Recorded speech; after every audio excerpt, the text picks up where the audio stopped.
Bismillahirrahmanirrahim. Assalamualaikum warahmatullahi wabarakatuh.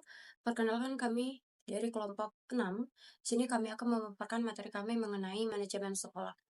Dan sebelum kami masuk ke dalam pembahasan kami mengenai materi kami, izinkan saya memperkenalkan anggota-anggota dari kelompok kami. Yang pertama, perkenalkan nama saya Sarika Sari sebagai moderator sekaligus pemateri pertama. Yang kedua ada Tina Renita sebagai pemateri kedua. Dan yang terakhir ada Muhammad Nawab sebagai pemateri terakhir. Baik, langsung saja kita masuk ke dalam pembahasan materi. Di sini yang pertama ada dasar-dasar manajemen. Nah, dasar-dasar manajemen itu adalah proses mengatur dan mengkoordinasi sumber daya seperti manusia, material, dan juga keuangan untuk mencapai tujuan organisasi secara efektif dan efisien. Dan yang kedua ada beberapa fungsi dasar-dasar manajemen yang bisa kita gunakan. Yang pertama, di sini ada perencanaan atau planning, di mana pada proses ini itu kita menentukan tujuan organisasi dan merumuskan strategi untuk mencapai sebuah tujuan.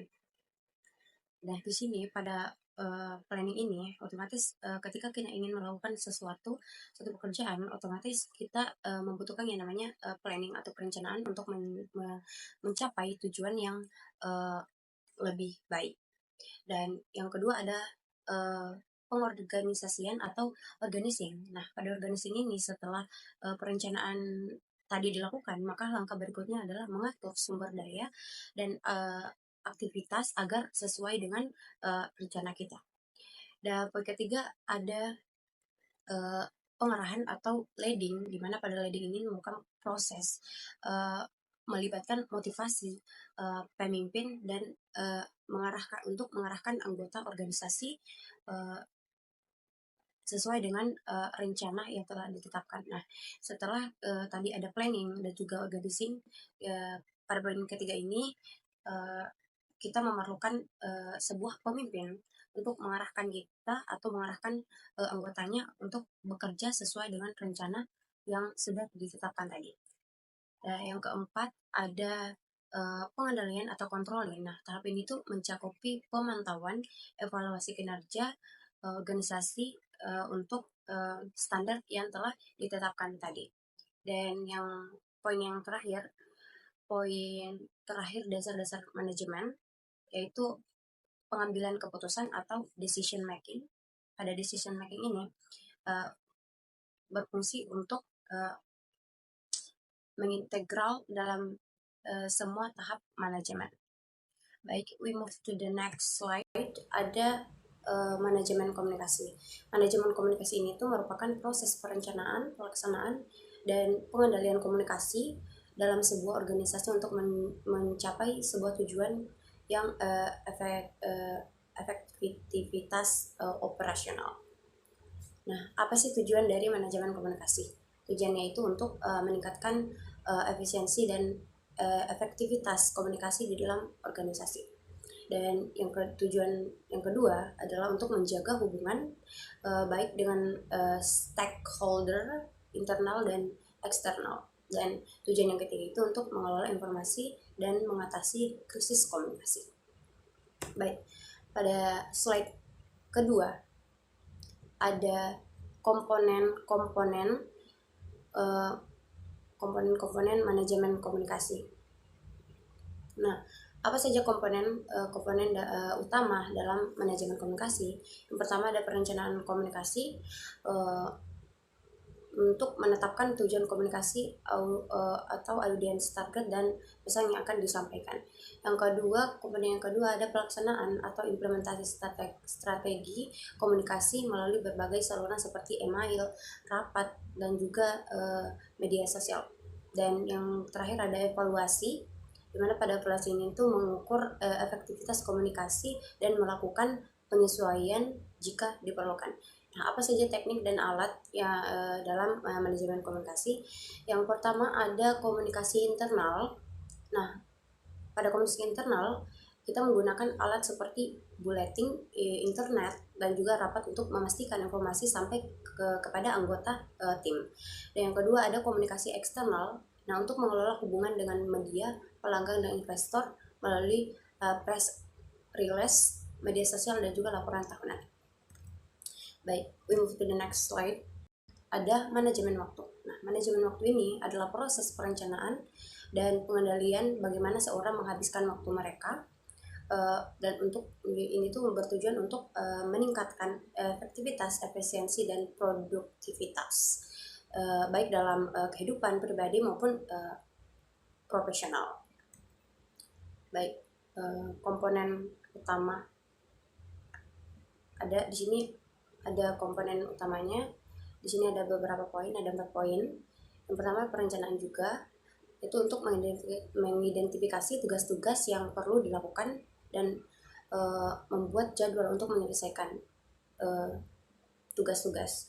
Yang kedua, penetapan prioritas, mengurutkan tugas berdasarkan pentingnya dan urgensinya, ini tuh sering menggunakan metode seperti matrix Eisenhower. Ya, next ada pengorganisasian. Pada pengorganisasian ini tuh kita mengelompokkan tugas yang serupa dan menetapkan waktu tertentu untuk menyelesaikannya. And the last ada pengendalian atau pemantauan penggunaan waktu untuk mengevaluasi hasil dan melakukan penyesuaian jika diperlukan. Baik, apa sih tujuan dari manajemen waktu ini? Nah, tujuannya itu untuk meningkatkan efisiensi dan produktivitas. Yang kedua, mengurangi stres dan beban kinerja. Dan yang terakhir, memastikan waktu digunakan secara efektif untuk mencapai sebuah tujuan. Nah, teknik apa yang digunakan dalam manajemen waktu? Yang pertama ada to-do list. Nah, to-do list ini itu daftar tugas yang harus diselesaikan. Dan yang kedua ada time blocking, untuk menetapkan blok waktu tertentu untuk menyelesaikan tugas atau aktivitas. Dan yang ketiga ada Pomodoro Technique. Pomodoro Technique itu merupakan teknik yang membagi waktu kinerja menjadi interval. Biasanya membutuhkan waktu 25 menit, diikuti dengan istirahat singkat. Dan yang terakhir ada GTD atau Getting Things Done. Nah, sistem Getting Things Done ini merupakan sistem manajemen tugas yang membantu mengelola dan menyelesaikan pekerjaan dengan baik dan efektif. Jadi itulah tadi penjelasan saya mengenai dasar-dasar manajemen dan juga manajemen komunikasi dan manajemen waktu. Saya serahkan kepada pemateri kedua. Oke, lanjut ke bagian materi yang keempat, yaitu sistem informasi manajemen. Sistem informasi manajemen adalah sebuah sistem yang digunakan untuk mengumpulkan, memproses, menyimpan, dan menyebarluaskan informasi yang diperlukan untuk manajemen suatu organisasi. Adapun tujuan utama dari sistem informasi manajemen adalah untuk menyediakan informasi yang akurat, tepat waktu, dan relevan yang mendukung pengambilan keputusan dan perencanaan strategis dalam organisasi. Sistem informasi manajemen memiliki beberapa komponen. Yang pertama ada data input, yang dimana di sini dilakukan pengumpulan data dari berbagai sumber seperti transaksi, laporan, dan sensor. Komponen yang kedua ada pengolahan data, yang dimana di sini itu dilakukan transformasi data mentah menjadi informasi yang berguna melalui proses seperti pengolahan dan analisis.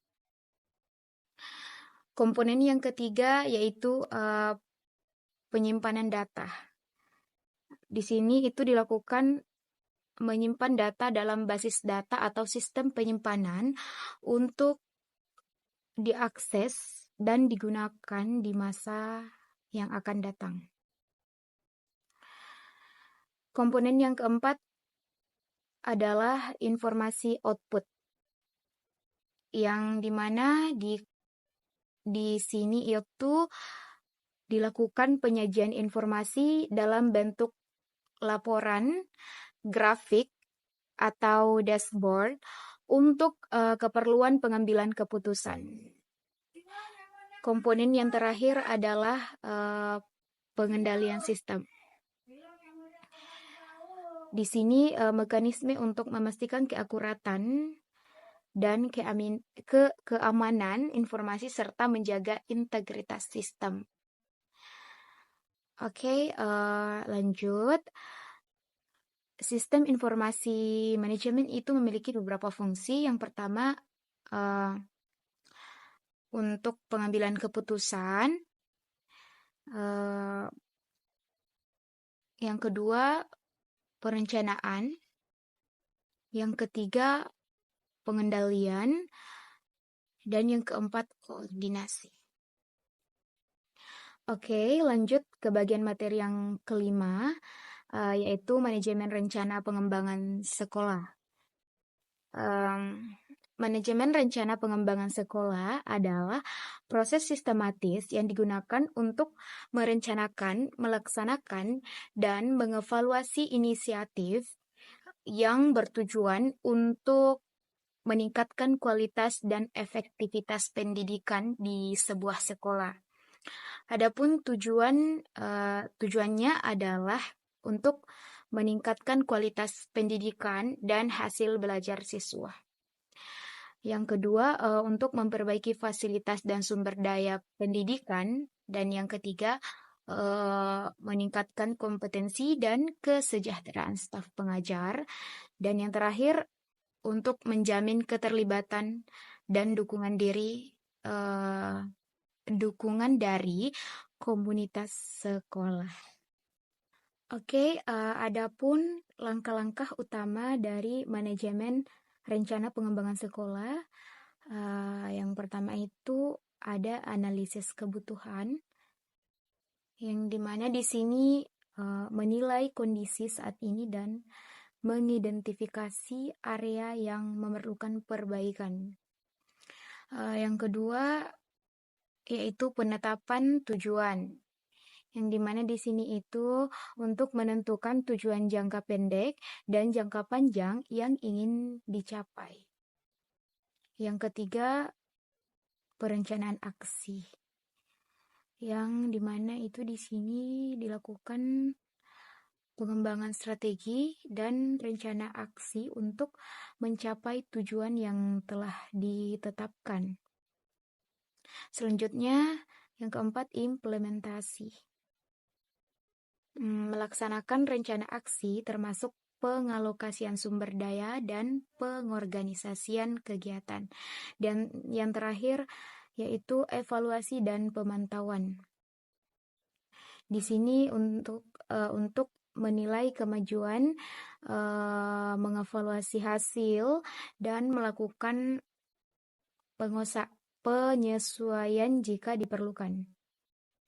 Oke, selanjutnya bagian materi yang keenam yaitu manajemen mutu terpadu.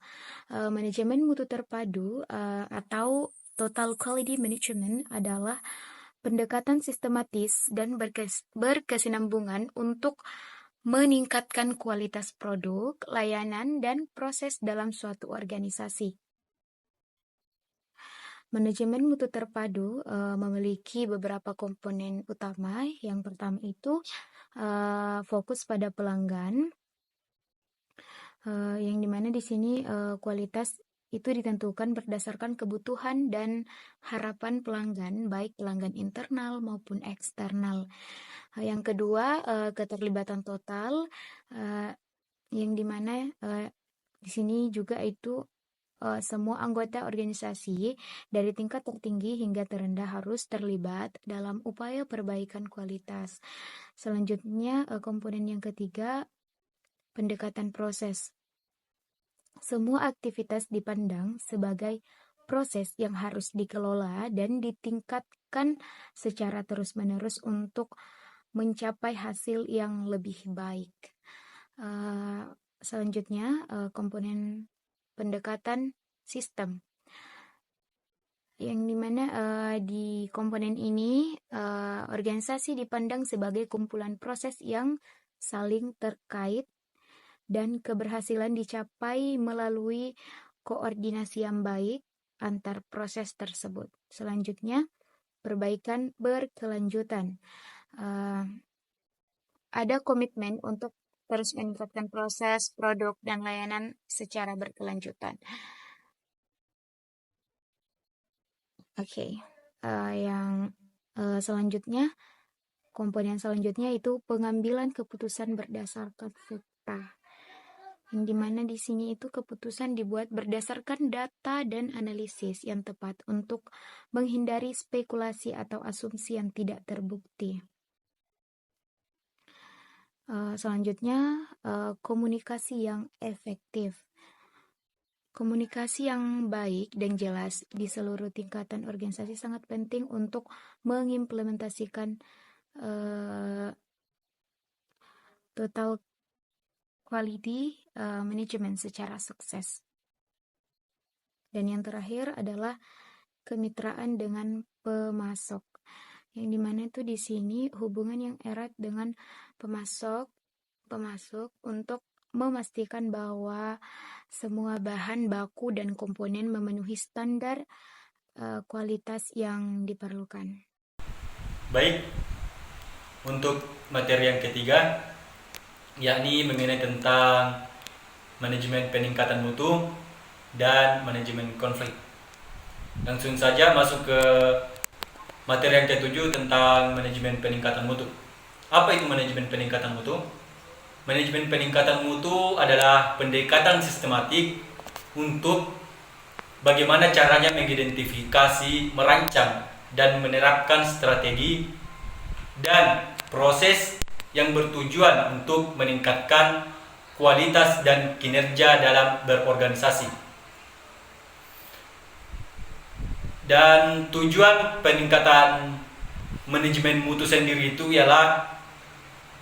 yakni agar bisa meningkatkan kepuasan pelanggan dengan menyediakan produk dan layanan yang memenuhi atau melebihi ekspektasi mereka. Dan selanjutnya itu agar meningkatkan efisiensi operasional dan dengan mengurangi pemborosan biaya dan variabilitas. Dan yang terakhir ini tujuan dari manajemen mutu yakni menciptakan budaya perbaikan berkelanjutan di seluruh organisasi. Adapun komponen utamanya, yang pertama itu perencanaan mutu. Perencanaan mutu sendiri adalah mengidentifikasi kebutuhan dan harapan pelanggan dengan menetapkan standar kualitas dan merencanakan proses untuk mencapai standar tersebut. Yang kedua, pengendalian mutu, yakni mengawasi dan mengontrol proses untuk memastikan bahwa produk atau layanan memenuhi standar kualitas yang ditetapkan. Dan yang ketiga atau yang terakhir ini peningkatan mutu, yaitu menggunakan alat dan teknik untuk meningkatkan proses dan hasil secara berkelanjutan, termasuk ke dalam manajemen proyek, Six Sigma, dan Total Quality Management. Dan yang terakhir dari teknik manajemen peningkatan mutu, yakni teknik dan metodenya sendiri. Di dalam teknik dan metodenya itu terdapat 3 poin. Yang pertama, Total Quality Management, yakni pendekatan yang mengutamakan perbaikan kualitas di seluruh aspek organisasi. Yang kedua, mengurangi cacat dan variabilitas dalam proses. Dan yang terakhir itu Kaizen, yaitu filosofi peningkatan berkelanjutan yang melibatkan semua anggota organisasi dalam upaya perbaikan. Baiklah, selanjutnya masuk ke materi yang terakhir atau yang ke-8, yakni manajemen konflik. Apa itu manajemen konflik? Perlu kita ketahui bahwa manajemen konflik adalah proses yang melibatkan identifikasi dan penanganan konflik secara konstruktif demi untuk mencapai solusi yang memuaskan semua pihak yang terlibat di dalamnya. Dan tujuan manajemen konflik itu sendiri adalah untuk mengurangi dampak negatif dari konflik dan memaksimalkan kemungkinan hasil yang positif. Dan perlu kita ketahui beberapa pendekatan dalam manajemen konflik, yaitu yang pertama, menghindari menghindari konflik dengan tidak menghadapi atau mengabaikan situasi konflik itu sendiri. Yang kedua itu mengakomodasi. Jadi kita mengakomodasi untuk menyelesaikan konflik dengan mengutamakan kepentingan pihak lain. Yang ketiga itu bersaing. Bersaing mencari kemenangan atau keuntungan dalam konflik dengan cara yang tegas dan seringkali mengorbankan kepentingan pihak lain. Yang keempat ini berkompromi, yakni bagaimana cara kita mencari solusi yang sebagian memuaskan kedua belah pihak dengan menemukan titik tengahnya. Dan yang terakhir ini tentang kolaborasi, bagaimana kita mencari solusi yang memuaskan semua pihak melalui diskusi dan kerjasama. Demikianlah tadi pemaparan materi dari kelompok kami. Untuk sesi selanjutnya, yakni sesi Q&A atau tanya jawab. Waktu dan tempat kami persilakan kepada teman-teman